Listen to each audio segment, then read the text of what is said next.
সবার একটা কথাই, তারা কারা? যারা হামলা করে। যারা হামলা করে পৃথিবীতে দুইটা মত, একটা হলো হক, একটা হলো বাতিল। আল্লাহর সৃষ্টির শুরু থেকে বাতিলের পক্ষে, শয়তানের পক্ষে একটা গ্রুপ আছে যারা নমরুদ ইব্রাহিম নবীর কাছে নমরুদ রূপে ছিল, মুসা নবীর কাছে ফেরাউন রূপে ছিল, যারা আবু জাহেল রূপে ছিল, যারা ৭১-এ পরাজিত শক্তি, এবং যারা নুরা পাগলাকে কবর থেকে তুলে পোড়ায় মারছে, এবং যারা পীর শামীমকে পিটায় হত্যা করেছে। আমি আপনাদেরকে বলবো, তারাই যারা এই দেশ থেকে চায় না, তারা মাজারের বিপক্ষে যারা কাজ করে আপনারা সবাই জানেন, এবং তাদেরকে গ্রেপ্তার করা হয়েছে, তাদেরকে রিমান্ডে জানা হোক তাদের সাথে আর কারা কারা জড়িত ছিল।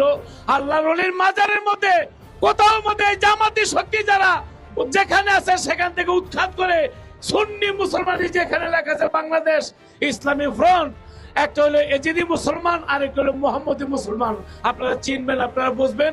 আর বড় বিষয় হলো মাজারের মধ্যে খাবার নাই, 4 দিন যাবত চুলা জ্বলতেছে না, ফকিরের অনাহারে।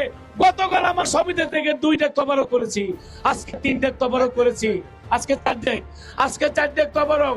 কিন্তু শালি বাবার হাজার হাজার কোটি টাকা উনি বাড়ি ব্যাংকের মধ্যে কোটি টাকা, অথচ পাগলদের পকেটে কোনো খাবার নাই, পাগলদের পকেটে কোনো খাবার নাই। শুধু তাই না, এই টয়লেটের মধ্যে থেকে পাগলরা যদি সারাদিনে 15-20 টাকা দেয়, 30 টাকা দেয়, অথচ 20 টাকা হলে একটা পাগলের দিন চলে যায়।